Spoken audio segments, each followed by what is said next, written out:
Hi everyone, welcome to Accountingbi. If you're new here, welcome to the future of finance, the true FP&A and management accounting solution in the UK. In today's video, I'll be showing you how to call your profit and loss account reports from Xero to Accountingbi. So let's get straight into the steps.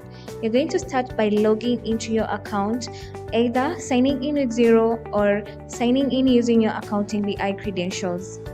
So once you're in, you can go ahead and click on the Organizations tab. If you've already connected your Xero account to Accountingbi, it will be listed over here. Then go ahead and click on the Reports tab, select Chart of Accounts Report. Then under New Report, select your organization, then click on Submit. You're going to get this pop-up notification showing the progress as it's fetching the reports. And voila, once it's done, it's going to read as completed. Then go back to the report tab.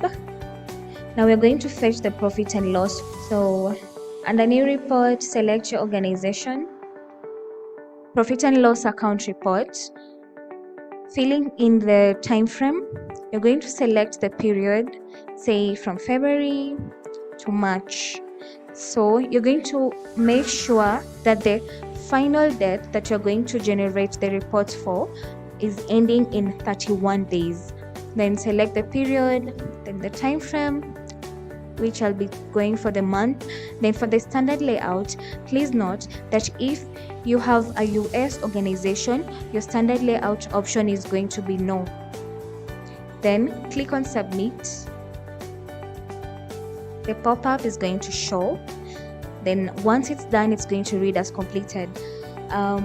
Then go over to the Connect tab, click on it.